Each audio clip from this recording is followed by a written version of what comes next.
Welcome home. We are WNST, AM 1570, Tassel, Baltimore.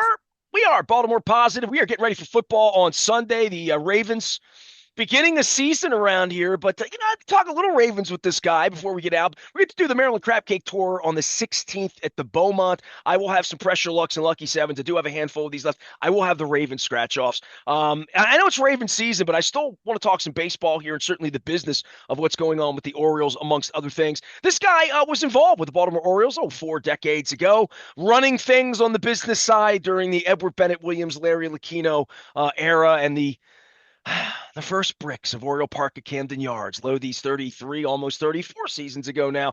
We welcome our defending champion and sports professor of all things, sports professoring at Georgetown University. We welcome Marty Conway back onto the program. No Springsteen concerts for you and me here in this fall, so we just got to stick with Yeah. football and baseball, I guess, at this point, right? But maybe go to the Bananas game or something.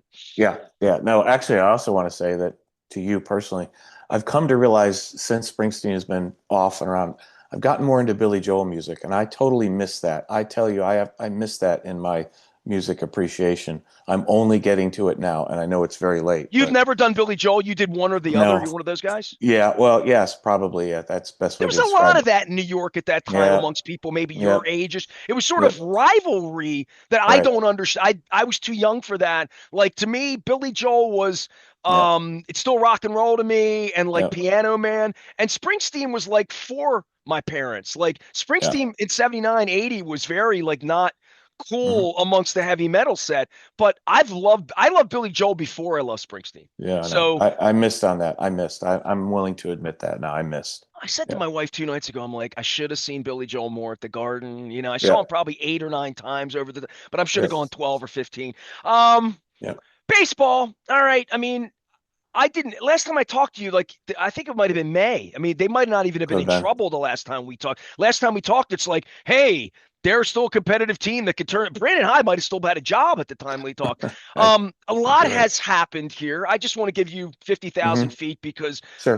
you look at it differently than me, and I care a lot, and I'm pissed and stuff. But you still know people that work there. You still love the Orioles. You still know the business of it, and you're the guy like Janet Marie or others that are alive enough to say, hey, I conceived Camden Yards. How are we going to get this thing full again and fix it? Because I know it's in your heart and spirit to want, like it is mine, even though Katie Griggs doesn't believe that, and David Rubenstein and Mark Fine don't believe that. All I want them to do is be great. I don't want to be their complaint department like the Baltimore Banner's been lately.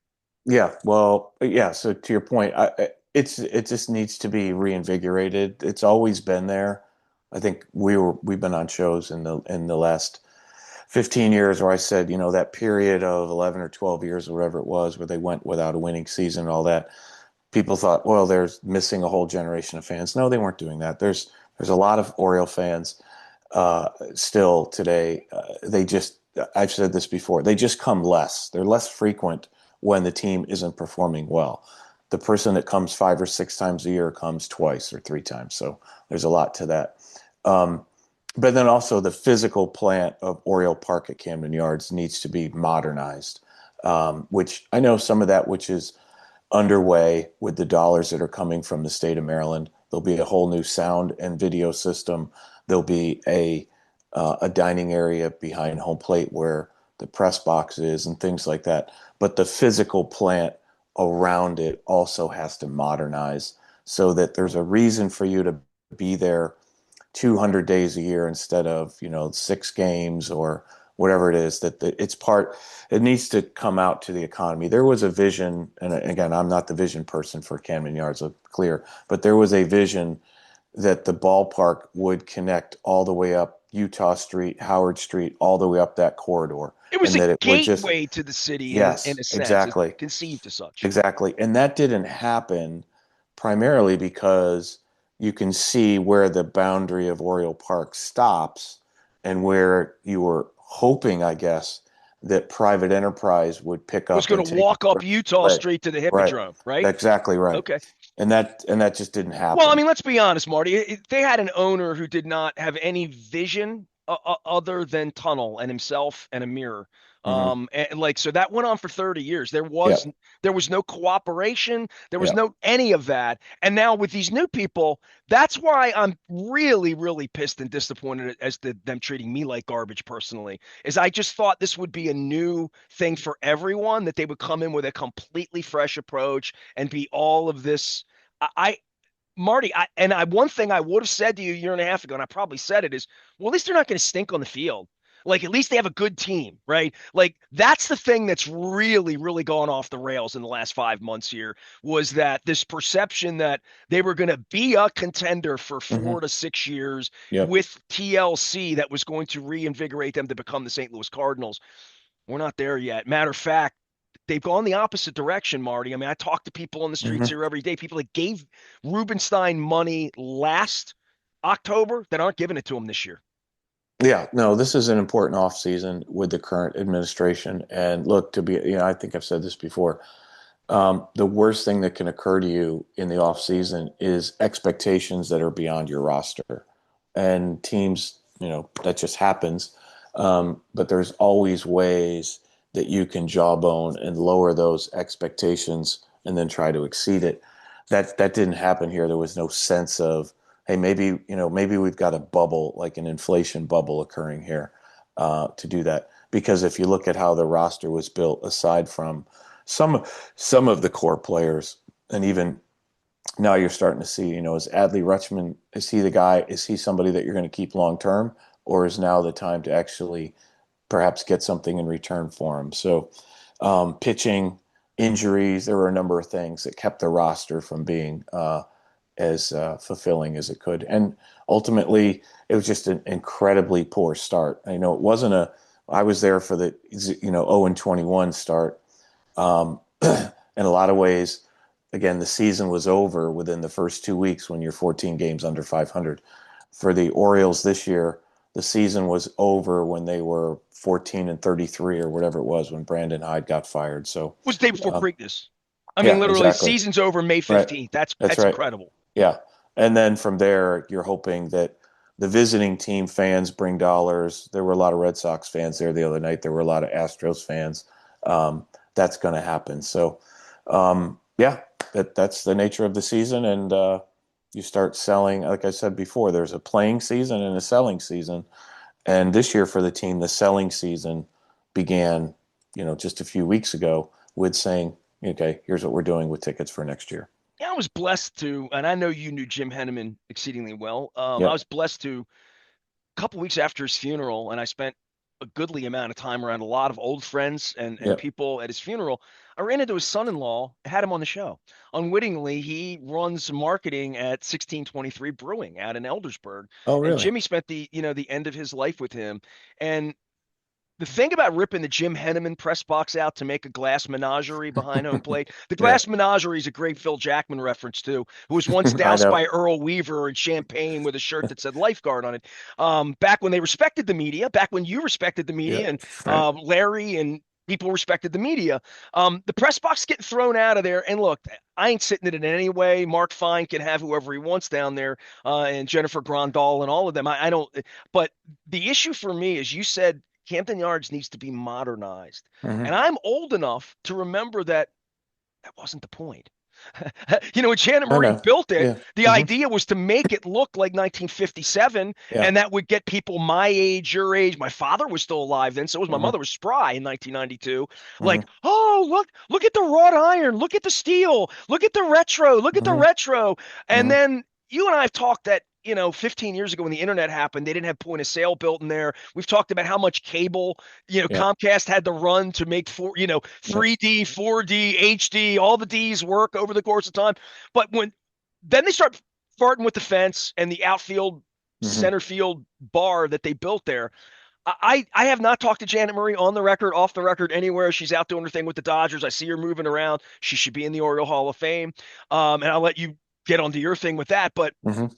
the notion that they're going to modernize the stadium and not take into account the aesthetic part of why it was built and what it was, I am fascinated to see what modern architecture is going to look like if Janet Marie's not involved or somebody who built it wasn't involved. And I know it pained you to see a scalpel taken to it at various Hmm. points based on what it used to be.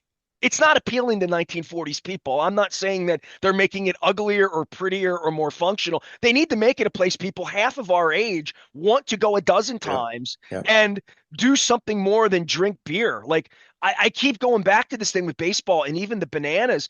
Getting people to care about your sport, getting people to care about the team, getting people to be vested in the team, not vested in the bobbleheads or in the giveaways or in the beer drinking in the outfield. You go out there, you don't even watch the game.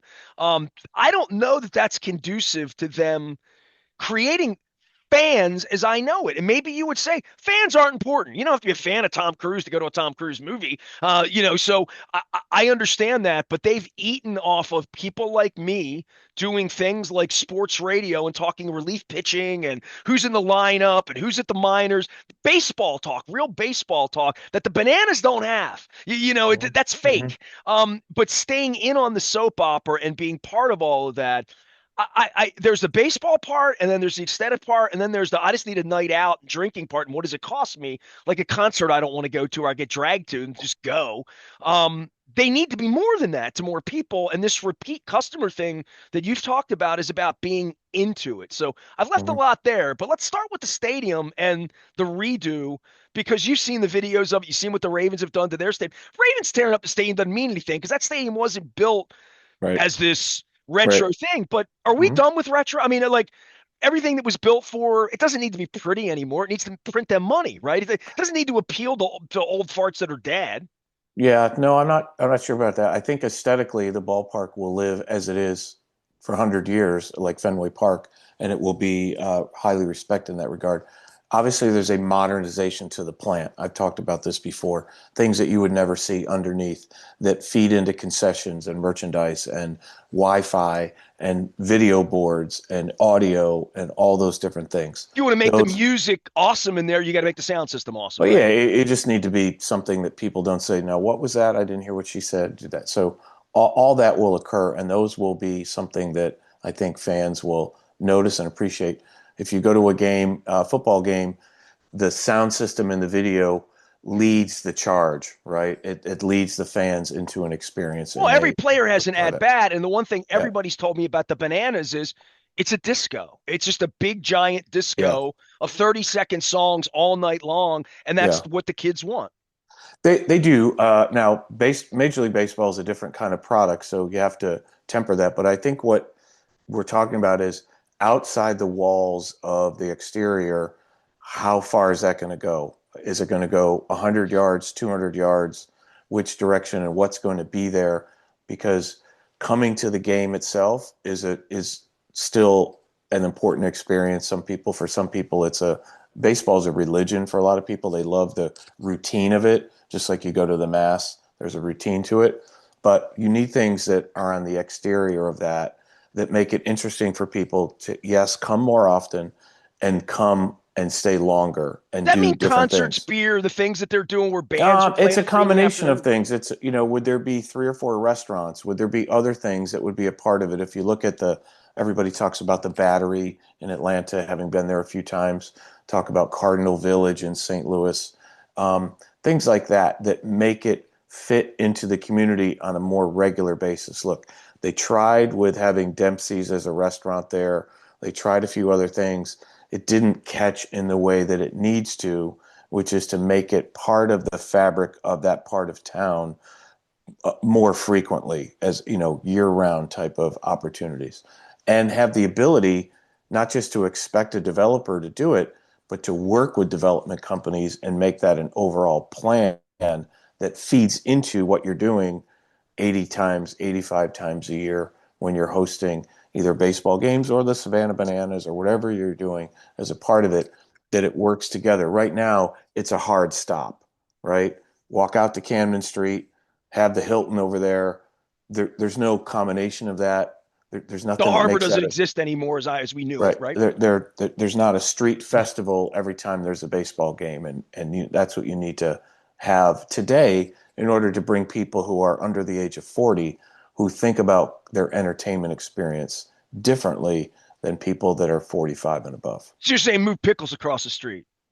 I mean, bring it in. You don't have to be, but embrace it, figure out the way. What's the plan? How does that function with it? Not just that they do their business and we do our business. How do we do collectively our business? So look at what that looks like on opening day, that entire space. It should look like that virtually every game.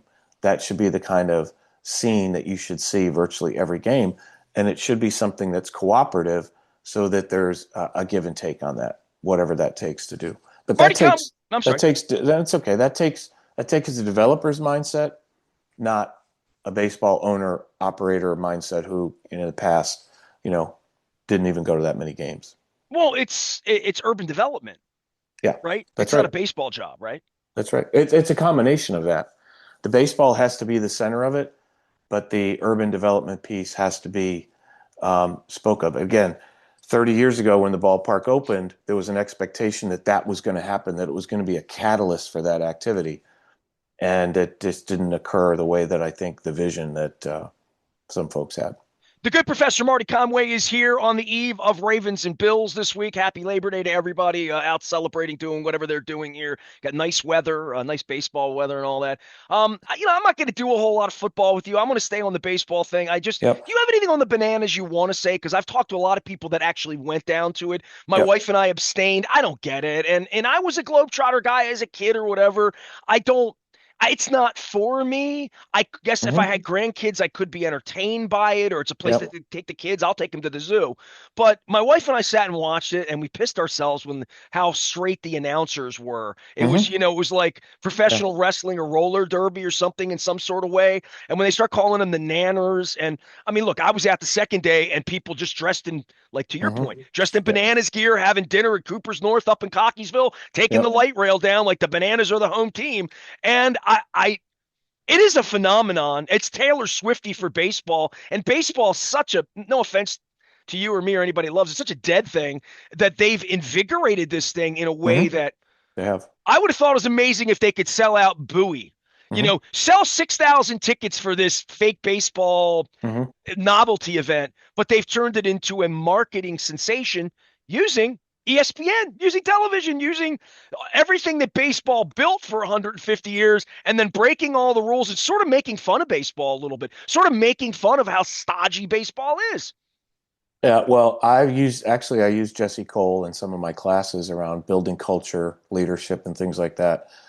When you look at that full history of what he and his wife did, of literally buying a team that was dead, the Savannah team, they were no place. He actually started in North Carolina in his early baseball career. But anyhow, I would encourage people to go out and pay attention to his story.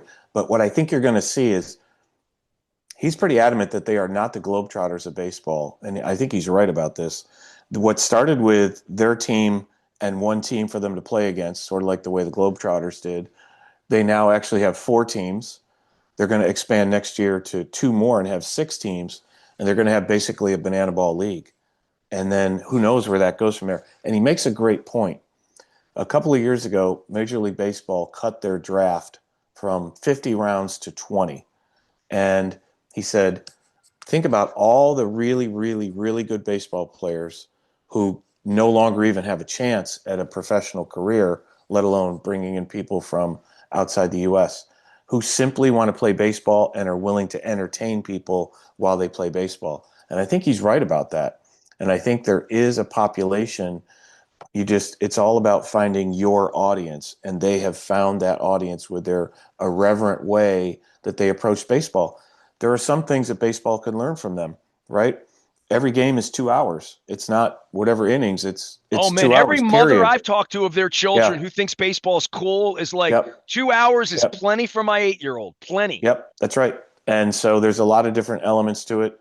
If a fan catches a foul ball, it's an out. Like there's some things that they've come up with that I think are interesting. And look, if you go to a Major League Baseball game now from what you went 3 or 4 or 5 years ago, you can tell the difference. The other day I was at a game. I got up to go to the bathroom and get something to drink. I missed an entire half inning because it went so quick, right? Getting players in and out of the box. And in the past, I might have missed an out or two to do that. So there's a lot of things that Major League Baseball, I think, has and will continue to learn from innovators like Jesse Cole. Um, But I think it's more than a phenomena, and I think you're going to see it grow into a look. Baseball also a few years ago cut down on the number of affiliated teams from six to four. That left a lot of cities yearning for something interesting in baseball. with an They're empty going to move, ballpark. they're going to move Aberdeen's affiliate to Frederick for next year for the Orioles. Aberdeen's going to be something they call a draft league. I don't know. Maybe people would be more interested in seeing a team that plays the Bananas 5 times a year, once a month, whatever it is. So, yeah, I think there's a lot of opportunity for them beyond just being the Globetrotters of baseball. Marty Conway is here. He is the good professor of all things sports business at Georgetown University and using Jesse Cole in his teachings. I hope to build something here after 35 years you can use in your teachings in some way. All right, here's the original teacher. You were a suit in baseball. You were an Mm-hmm. executive and all that. Yep. 83, you win the World Series. 88, Yep. you go into the tank. Right. 94, you go on strike, right? Right. They might be going on strike next year, so I'm going to tie that in and throw that part of this thing, or not strike or Sure. a lockout, or the work stoppage. Let's use the right terminology here Right. for Rob Manfred. But what's happened on the field this year and what it means to this franchise long term, and this is where we're going to get sticky, and you and I are going to throw some mud. I had a show on Monday. I had Chris Corman out, sports editor of the Baltimore Banner. I had my buddy Bill Cole, my Mm-hmm. consigliere, and then my buddy Howard Scher, who Duck Doctors. He's one of my oldest friends in the world. I met him at a Skipjacks game, 1984. He is a Birdland member, and we talked to me about it back in April, hopefully, and then he came out this week and said, I got over $1,000 left on my account, and I'm going to eat it. I'm like, eat it? I Mm-hmm. get a trip to the Caribbean. I book a hotel. If I don't do it, I buy the insurance and I can use the money next year. Southwest Airlines, as much as they're trying to screw up what they've built, what Herb Kelleher built, Right. they still, if I miss the flight next week, my $180 will stay for 6 months or a year and I get to use it.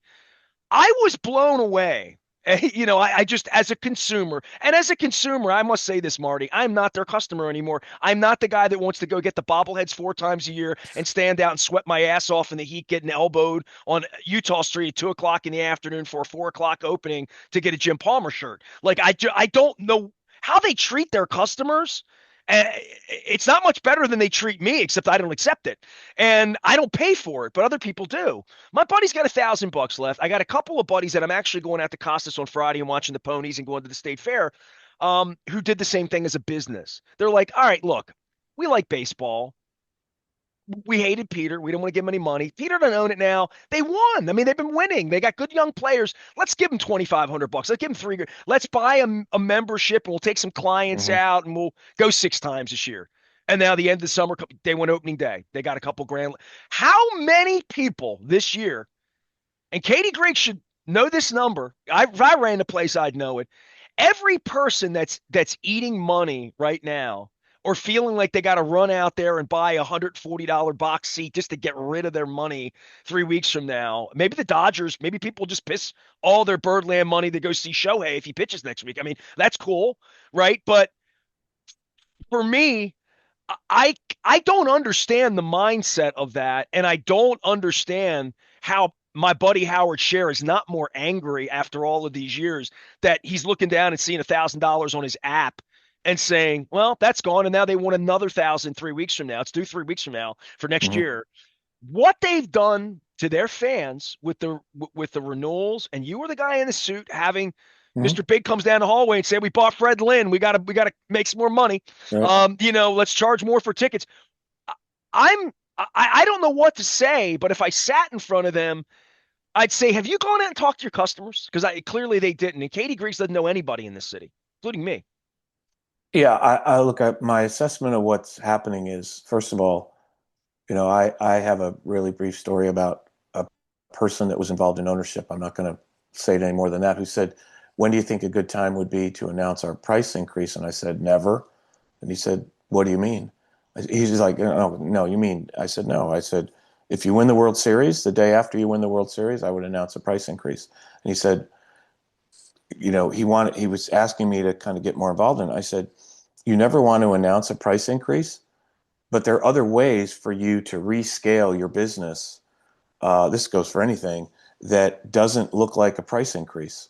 Now, prices are going to Ice increase. cream companies made Yep. 16 ounces, Right. 14.8. Shrinkflation. Yep. Right. So Yep. that I remember that as a product idea, Yep. right? Yep. So there are ways to do it, but when you're announcing a change in your business practice, people are going to pick up on one or two or three things in the media, and that's going to be your headline. But that's to be understood.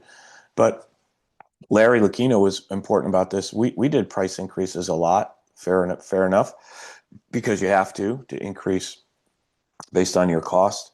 But there was always an opportunity to say, what can we do to lower prices in certain areas? So I remember there were a couple of things about Larry that stick out to me. Number one is if we would increase prices in certain sections, we would decrease prices in other sections, right? Did that mean anything? Well, it meant something to somebody that was the value customer. If you were pricing me out here, at least I might be able to do it over here. And the other thing was, I remember standing around the batting cage after the ballpark opened and there was a lot of demand and all of that. And he said, do you think we've made a mistake selling all of our tickets in advance? And I said, what do you mean? Of course we're going to sell them when we can. And he said, I think there needs to be room for people to buy something the day of the game. That's the fan that can't pay in advance for whatever reason, but can pay $10 for a grandstand, outfield seat day of game. And there was a lot to that, and that actually changed the policy where you actually could buy that. So my point in all that is there's a mentality of the fan that you have to take into account. And the one thing that in this recent change that they made was they removed the 13 game plan. And the 13 game plan is goes back, it's almost a heritage to the Orioles because it was started at a time when it was difficult to sell tickets and the entire designated hitter regime and all that came about. The 13 game plan was something very unique to Baltimore because it allowed you to go just on Sundays if you wanted, because there were 13 Sundays to the baseball season. It allowed you to see virtually every team once if you wanted to, and then you could supplement your plan to do it. So there was a certain mentality to do it. And I think there was something very Baltimore about the 13 game plan. I Well, had now, season tickets. I'm yeah, a right, stakeholder. exactly, right, Right. Yeah. exactly. Yeah. So now they've backed that down to 10. There's a lot less to it, but basically 13 now is 20. And there's you can exchange 30% of your dollars. There's certain techniques to do it. But the point being is sometimes there are certain things about your community that I think if you recognize, it's just like Cracker Barrel the other day, right? Cracker Barrel spends millions to make a logo change, and their community says, we hate that. Why are we changing? You know? And so I think there's something to the 13 game plan, the mentality of how you approach that in the marketplace and the psychology.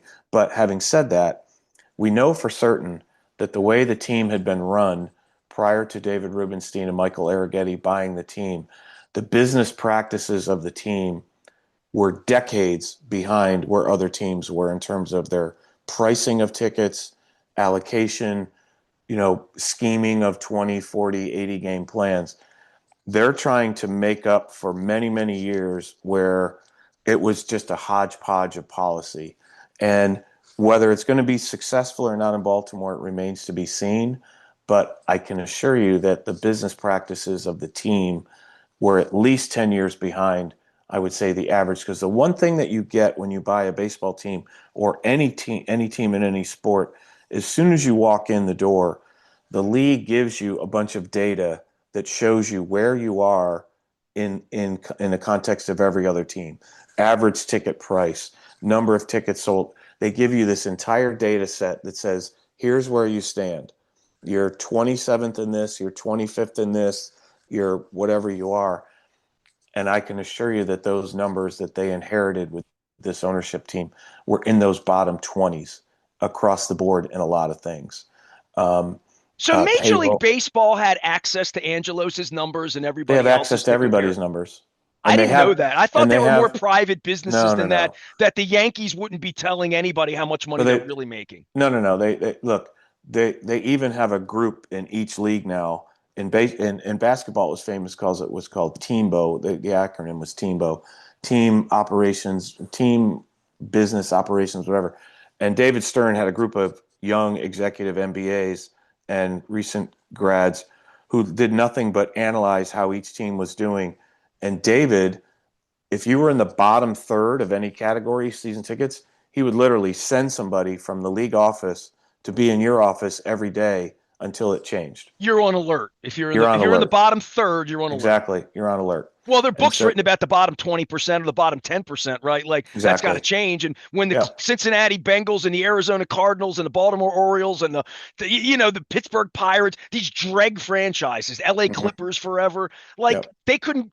It didn't matter if you sent anybody to Cincinnati to try to help the Bengals. They didn't want to be helped, right? Yep. Like there is that independent part of all Hmm. the whack job owners that have been awful over our lifetime, right? Right. But when that's right. So one of the reasons, you get approved to come in is you're willing to look at that team. Now, if you're buying the Mets and you're Steve Cohen, that's a different situation. But if you're buying a team in Baltimore or Tampa or wherever, they're going to share with you all that information and say, our expectation is that you'll make this better, and here's how you're going to give us your plan for how you're going to do that. So anyhow, point being is they're in the process of catching up.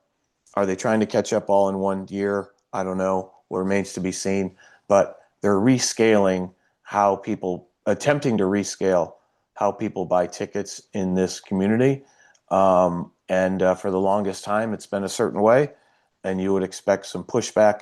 What you hope is that for every ticket holder that you lose, you're able to find somebody else to fill that spot. And that's why you hire analytics folks and leadership and ticket sellers and all that, is to fill those holes every time somebody steps back from their commitment to the team. What do you say to my people who are stuck with a bunch of money on their app? I'm just thinking to myself, I can't imagine, to your point, it's religion, right? Like I said to Mm-hmm. Howard, who else would rip you off of $1,000 that they took from you 8 months ago and you didn't use it, and you would go back and give them another couple grand a month from now on top of it for next year, where there's no I mean, there's no saying the team's going to be better, the experience is going to be better, you're going to want to go more. So this is what I said to him. I'm like, why do you buy season tickets? Like that's Well, the that's the why issue. for me. I Right. can go Yeah. every single Right. night, anytime I want, based on the weather. I'm in the mood. I'm not in the mood. Who's pitching? All of that. Like I have not figured out the balance, and this would be true for concerts, Marty. And before we go, I do want to do the bands that were unappreciated. You gave me that friendly text a couple months ago. I made a freaking list, but you had me thinking about it in the Okay. middle of the Good. Good. Spandau Ballet. Okay. But Live Aid probably stirred it all up as well. But Yeah. I would just say, like, I don't understand anyone that would give them thousands of dollars based on the last 30 years, not Aparicio versus Angelos or free, none of that. Just on what you're getting, what you're giving, and your expectation. I never buy concert tickets ahead of time, especially in an outdoor event, because I don't want to be stuck with them. I don't want to have to relist them. And I always seem to get in. And I always seem to get in Hmm. for far less money than anybody else does. All the time. You talk about the value customer. Here I am. Um, I I think their real challenge is, how do you snooker my buddy Howard into pulling his credit card back out to get something that he bought last year that he is. This is like buying a second stationary bike that's in your basement you didn't Yeah. use. Right. And I'm blown away at the power of the brand. Bob Leffler once said, their brand's so big it'll last your lifetime. And I'm like, well, I mean, somebody did say a sucker was born every minute, but I the on-field thing that's happened to them this year has been so devastating to people who love baseball. But this price increase, on top of how many people I know that gave them money for the first time in 30 years and feel underserved by it or Hmm. unmoved by it. I don't understand the philosophy. When I say to Howard, why do you buy? Well, Orioles and your discount. I got a picture. I'm like, you didn't even go. You didn't even go. You gave them the money. All these things, that these Hmm. perks, like I don't know that they can get enough perks together to get me to give them a couple of grand when I don't have to, and I can go whenever I want, sit wherever I want. Like the philosophy of my Hmm. Hmm. ideology, they're fighting that every day against anybody who's sensible. I mean, you can go to an Oriole game anytime you want and Hmm. sit anywhere you want. Why would I give them money? And that's a fundamental proposition for me. Yeah. So I would compare that to when I worked for the team and other teams. I'd go into a client's office and they would pull out their drawer and say, I have all these unused tickets. What should I do? There's plans for that. There's ways to engage those people. There's exchange policies. There's a number of things, liberal exchange policies They've done a that you great can job do. with that, by the way, because Bob Footlick and Bob Pinkner and people that we knew a million Yep, years ago, when the team went sour, they would have yep, stacks of tickets. They would hold them up for me. And yep, I was one of the 50 people they call every Friday trying to give tickets yep, away. And when you yep, couldn't give tickets away, once Sidney Ponson and David Segui came in, this was a marketplace issue. yep. So there are many ways that they can handle it, and they're in the modern electric, so they know the analytics of pretty much. If somebody, like, if you bought a ticket and you didn't go, it doesn't matter what sport today. The ticketing systems are such that you're going to get an email the next day that says, "Hey, we missed you yesterday. Tell us what." Like, what was that? But the point I was going to make, the larger point is, the attempts have always been to get people to buy in advance, because once you buy in advance, presumably you're a ticket holder, for a long time. But the challenge has been this introduction of the secondary market, the SeatGeeks, the Ticketmasters, and all that, where I don't have to buy a ticket from the team. I can buy it on the secondary market as long as somebody bought it originally and could resell it. And that's the challenge that they have with people, with like the people that you're talking to, which is, why would I buy from the team versus wait and buy a week before the game on SeatGeek, take as many tickets as I want, make sure I want to go, make sure the weather's nice, whatever it is to do. And that's where they've tried to offset that with Birdland memberships, perks, benefits. At some point, the team on the field is the one that's going to determine whether you're going to buy frequently or not. So there's only a certain amount of rewards. It's like airline miles. At some point, you know, how many airline miles am I going to get? Am I ever going to use? And how much does it cost me to get those airline miles? Um, so that's their challenge. Look, like I said, I just want to reiterate, the business practices of the team are being modernized. That's not a story that anybody wants to tell, because, no one cares about that. But underneath everything that's going on there, they're trying to bring those business practices and selling practices and revenue and monetization into the middle 2025, and not like it's 2015. Quite frankly, that's kind of what's occurring.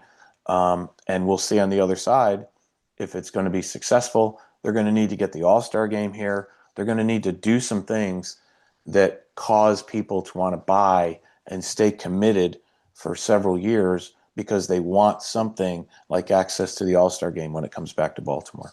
Marty, you and I've done a lot off the field, on the field. I know what a big baseball fan, what an observer of the sport you are. What do you think of Yeah. the team? I mean, just in a general sense. I mean, as a fan of the franchise, clearly, if they Mm-hmm. have money and they can go buy a couple pitchers, Rogers things worked out great. Bradish is back now for a minute at least. Yep. So we've had some sunshine this week in that way, in That's right. regard to what they can be. But Mm-hmm. if the young guys don't hit the ball, Right.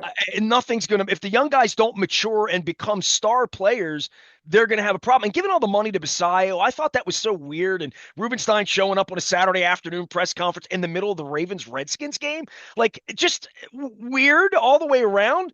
And I felt like it was a little bit of a desperate smack for a headline, but also he's the only guy they could sign. They can't Yeah. sign Right. Boris guys. So Yeah. fans are clamoring for something that they just marrying the girl they can't marry.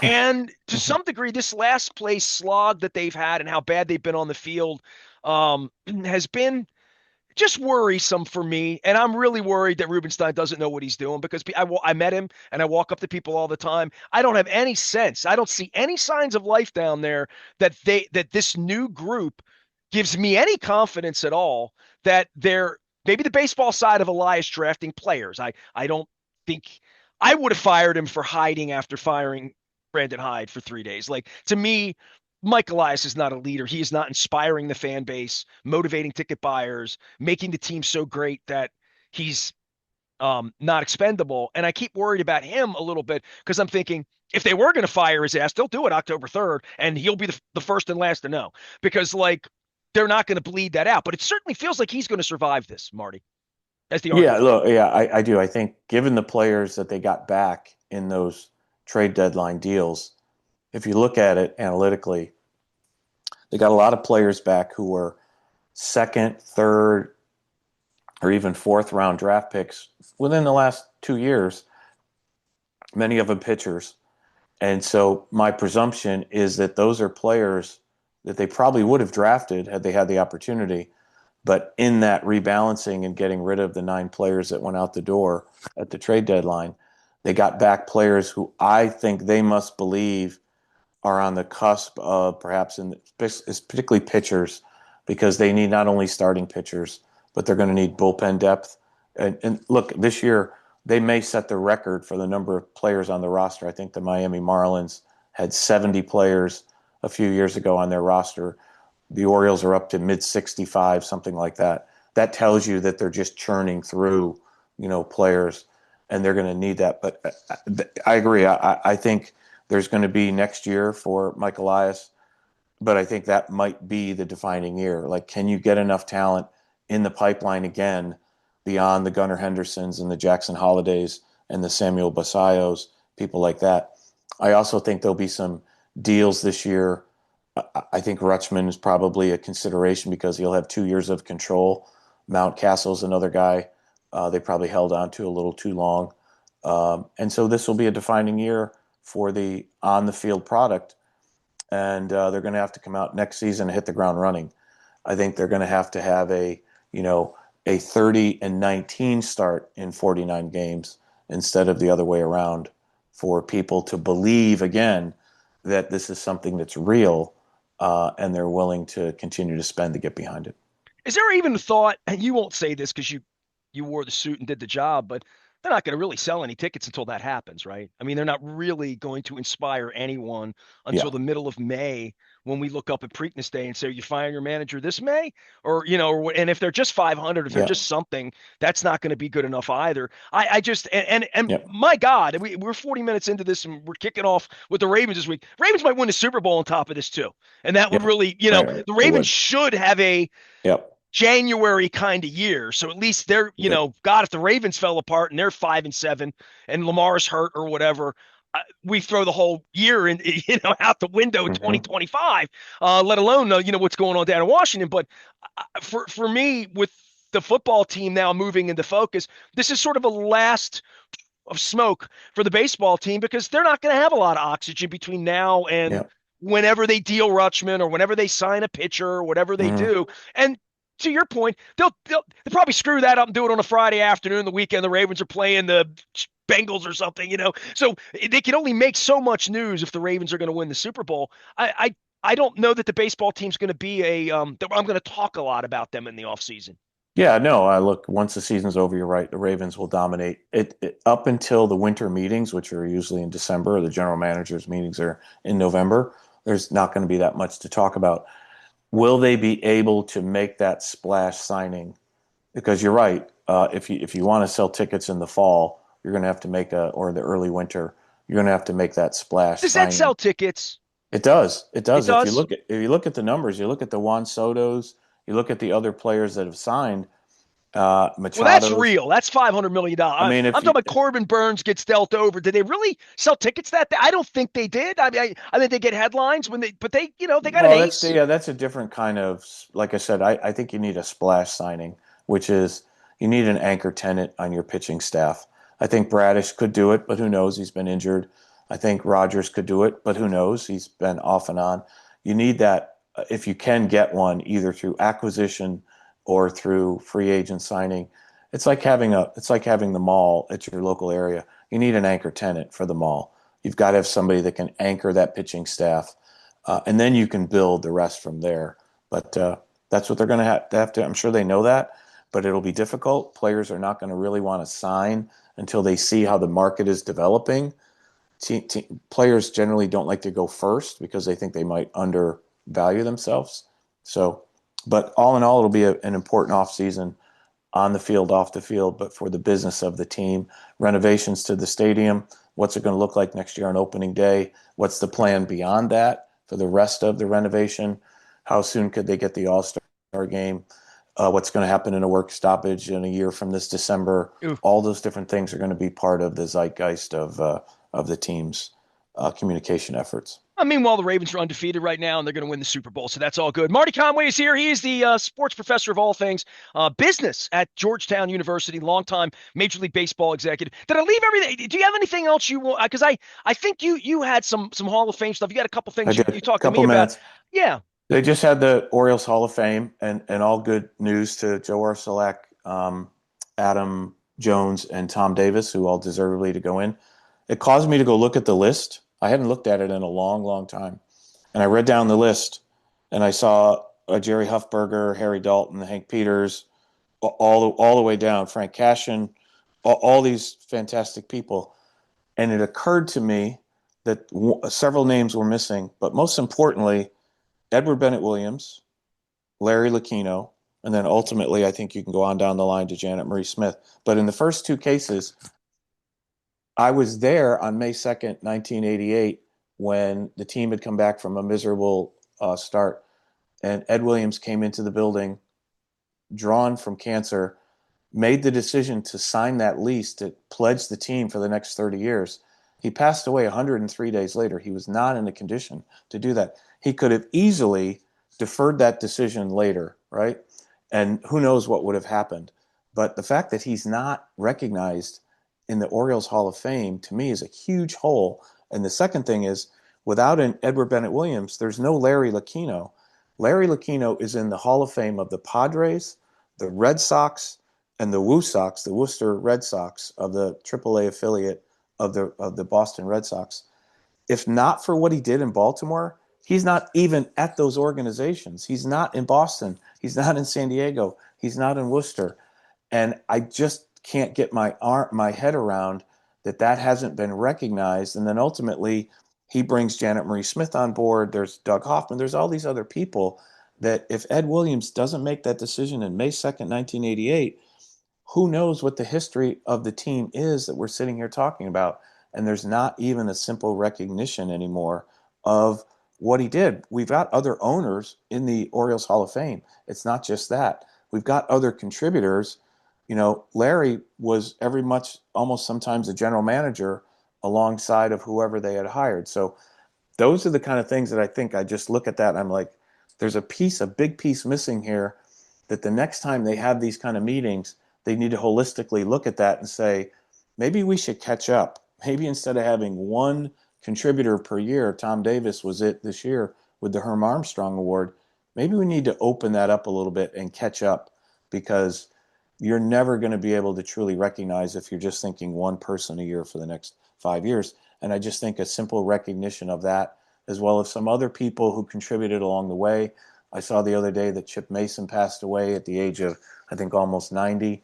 He was one of the first people to put his name in the stadium from a local Well, advertising. he was There's always people, a guy that was rumored to be if Peter had died 30 yeah, years ago, he would have been an exactly. owner, right? I mean, there was Bob Footlick, there was at Bond Distributing, Miller Coors, there was Robin Bissell at SK. Those are people who put money out there, corporate money and their own personal money, and kept the team in balance before it moved to the new ballpark. And then, of course, we went on a run of 4 or 5 years where every game sold out and it looked easy. But there were times that it was not easy to sell people on the team. And those are people who said, I'll do it. And other people followed them in. And I just think that period is not recognized today. And somehow it needs to do that. So that's Well, my in the point. modern world, Marty, you know this, and I'll end on this.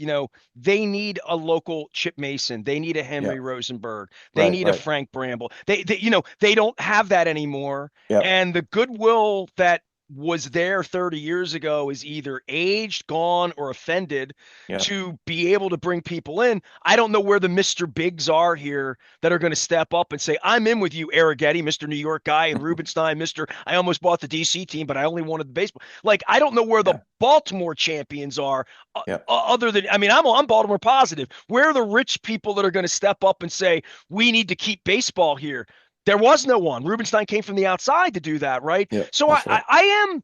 I'm very perplexed by all of this. And this time next year, write it down, Marty, because we've known each other a long time. We're going to be talking about a work stoppage.